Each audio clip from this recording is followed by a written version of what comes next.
இதுவரைக்கும் நீங்கள் எங்களுடைய சேனலை சப்ஸ்கிரைப் பண்ணல அப்படின்னா சப்ஸ்கிரைப் பண்ணிக்கோங்க. கூடவே பக்கத்தில் இருக்க பெல் சிம்பிளையும் கிளிக் பண்ணிக்கோங்க.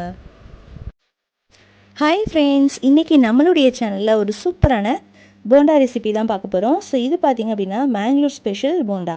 ஸோ இந்த போண்டா எப்படி செய்கிறது அப்படின்னு சொல்லி பார்க்கலாம்.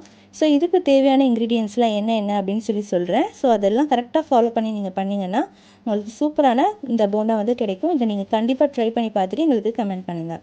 இந்த மங்களூர் போண்டா செய்கிறதுக்கு தேவையான பொருட்கள் என்ன அப்படின்னு சொல்லி பார்ப்போம். மைதா மாவு நான் ஒரு பவுல் எடுத்திருக்கேன். அரிசி மாவு 1/4 பவுல் தான் எடுத்திருக்கேன். ஸோ நீங்கள் ஒரு பவுல் எடுத்திங்கன்னா 1/4 பவுல் எடுத்துக்கோங்க.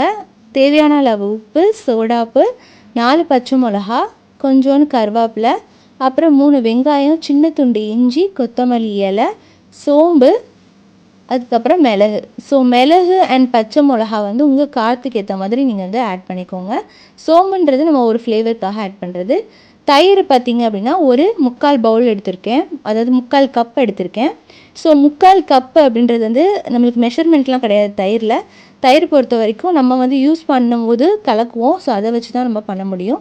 ஸோ இப்போ எல்லா இன்க்ரீடியன்ஸுமே நம்ம என்ன பண்ணிக்கலாம், மிக்சியில் போட்டு பல்ஸ் பண்ணிக்கலாம். ஸோ பல்ஸ் பண்ணி நம்ம எடுத்து வச்சுருக்கோம். ஸோ இப்போ பார்த்திங்கன்னா உங்களுக்கு இந்த மாதிரி கொரகொரப்பாக இருக்கும். ஸோ இப்போ நம்ம மாவு ரெடி பண்ணலாம். ஃபஸ்ட்டு நம்ம மைதா மாவு எடுத்து வச்சுருக்க ஒரு பவுல் மைதா மாவையும் இதில் வந்து ஆட் பண்ண போகிறோம். ஸோ இப்போ ஆட் பண்ண பிறகு அடுத்தது நம்ம எடுத்து வச்சுருக்க 1/4 பவுல், அதாவது அரிசி மாவு. ஸோ அரிசி மாவு இந்த போண்டாக்கு போடுறது வந்து ரொம்ப ரொம்ப டேஸ்ட் கொடுக்கும். ஸோ கண்டிப்பாக நீங்கள் ஸ்கிப் பண்ணாமல் அரிசி மாவை போட்டே ஆகணும். ஸோ இப்போ நம்ம அரிசி மாவும் போட்டுட்டோம். ஸோ போட்டுட்டு நல்லா மிக்ஸ் பண்ணிவிட்டு அடுத்தது நம்ம சோடாப்பு ஆட் பண்ண போகிறோம். ஸோ சோடாப்பு வந்து நீங்கள் ஆட் பண்ணிக்கலாம். அடுத்தது பார்த்திங்கன்னா உப்பு தேவையான அளவு, அப்புறம் நம்ம அரைச்சி வச்சுருக்கோம் இல்லையா, ஸோ அது எல்லாத்தையுமே இதில் போட்டு ஆட் பண்ணிக்கலாம். ஸோ ரொம்ப டேஸ்ட்டாக இருக்கும் இந்த போண்டா. நீங்கள் கண்டிப்பாக ட்ரை பண்ணி பாருங்கள். ரொம்ப ரொம்ப டேஸ்ட்டாக இருக்கும். அதுக்கப்புறமா எல்லாருமே பண்ணி கேட்பாங்க, அந்த அளவுக்கு டேஸ்ட்டாக இருக்கும். நம்ம ஒரு டிஃப்ரெண்ட்டான போண்டா செஞ்சு கொடுக்கும்போது எல்லாருக்குமே ரொம்ப பிடிக்கும் இல்லையா. ஸோ அதனால் நீங்களும் உங்கள் வீட்டில் இதை ட்ரை பண்ணி பாருங்கள். ஸோ இப்போ எல்லாத்தையும் நல்லா மிக்ஸ் பண்ணிக்கோங்க. மிக்ஸ் பண்ணிவிட்டு நம்ம தயிரை ஊற்றி தான் இதை வந்து மிக்ஸ் பண்ண போகிறோம். அதாவது நம்ம மாவு ரெடி பண்ணுறதே தண்ணி ஊற்றி ரெடி பண்ணாமல் தயிர் ஊற்றி தான் ரெடி பண்ண போகிறோம். ஸோ உங்கள் வீட்டில் எக்ஸ்ட்ரா மிஞ்சி இருந்துச்சு, தயிர் ஃப்ரிட்ஜில் சில நேரத்தில் புளிப்பாக மிஞ்சி இருக்கும்ல, ஸோ அந்த டைமில் நீங்கள் இந்த போண்டா வந்து ட்ரை பண்ணி பாருங்கள். ரொம்ப டேஸ்ட்டாக இருக்கும். ஸோ தண்ணி ஆட் பண்ணாமல் நீங்கள் தயிர்லேயே மிக்ஸ் பண்ணுங்கள், திக்காக மிக்ஸ் பண்ணுங்கள். ஏன்னா தண்ணியை ரொம்ப ஆட் பண்ணிட்டிங்கன்னா உங்களுக்கு எண்ணெயில் போடும்போது எண்ணெயை குடிக்கும். ஸோ பாருங்கள், நம்ம எல்லாத்தையும் மிக்ஸ் பண்ணிட்டோம். ஸோ இந்த மாதிரி நல்லா திக்காக இருக்கணும். ஸோ இதை வந்து ஒரு 10லேருந்து 15 நிமிஷம் வந்து ஊற வைக்கணும். ஸோ ஊற வச்ச பிறகு நம்ம வந்து எண்ணெயில் எப்படி பொரிச்சு எடுக்கிறதுன்னு சொல்லி பார்ப்போம். ஸோ இப்போ பாருங்கள், இந்த மாவு இருக்குல்ல, ஸோ இந்த மாவில் இப்போ உங்களுக்கு தயிர் கம்மியாக இருக்குது உங்ககிட்ட அப்படின்னா தண்ணி தெளிச்சிட்டு நீங்கள் வந்து லைட்டாக பத்தலை, இன்னும் கொஞ்சம் மிக்ஸ் ஆகணும் அப்படின்னு நினச்சிங்கன்னா தண்ணி கொஞ்சம் தெளிச்சிட்டு அதுக்கப்புறம் மிக்ஸ் பண்ணிக்கோங்க. நல்லா மிக்ஸ் பண்ணிக்கோங்க. மைதா மாவு திட்டு இல்லாத மாதிரி நல்லா மிக்ஸ் பண்ணிக்கோங்க. இப்போ நம்ம எண்ணெய் காய வச்சுட்டு எண்ணெயில் குட்டி குட்டி பால்ஸ் மாதிரி நம்ம போட்டுக்கலாம். உங்களுக்கு சின்னதாக வேணால் சின்னதாக போட்டுக்கலாம், பெருசாக வேணால் பெருசாக போட்டுக்கலாம்.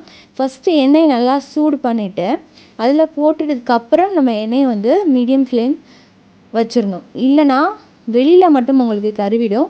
உள்ளக்க பார்த்திங்கன்னா வேகவே செய்யாது. உள்ளக்க மைதா மாவு அரிசி மாவு ரெண்டுமே நம்மளுக்கு கரெக்டாக வரணும், உள்ளக்க வெந்து வரணும், இல்லைனா நல்லாவே இருக்காது.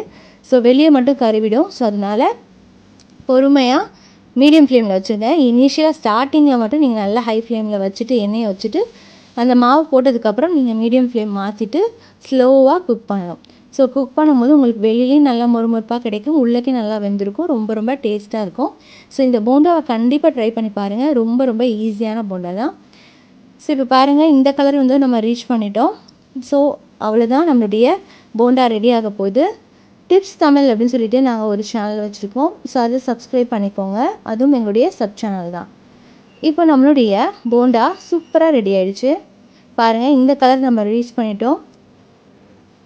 இப்போது நம்ம வந்து பிளேட்டிங் பண்ணிடலாம். ஸோ இப்போ நம்ம எடுத்து பிளேட் பண்ண போகிறோம்.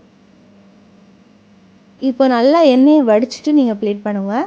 அதே மாதிரி இந்த போண்டா போட்டதுக்கப்புறம் நீங்கள் சுட சுட சர்வ் பண்ணுங்கள். அப்போ தான் ரொம்ப சூப்பராக இருக்கும்.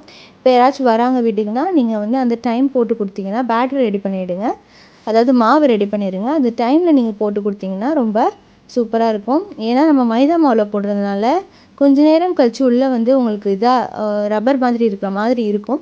அதனால் நீங்கள் சூடாகவே சர்வ் பண்ணுங்கள். அதனால தான் நம்ம அரிசி மாவு போடுறோம். ஸோ அரிசி மாவு போடுறதுனால கொஞ்சம் நேரம் நம்மளுக்கு தாக்கு பிடிக்கும். இப்போ நம்மளுடைய சூப்பரான போண்டா ரெடி ஆயிடுச்சு. இது வரைக்கும் நீங்கள் எங்களுடைய சேனலை சப்ஸ்கிரைப் பண்ணாமல் இருந்தீங்கன்னா சப்ஸ்கிரைப் பண்ணிவிட்டு லைக் பண்ணிவிட்டு ஷேர் பண்ணிவிட்டு கமெண்ட் பண்ணுங்கள். தேங்க்ஸ் ஃபார் வாட்சிங்.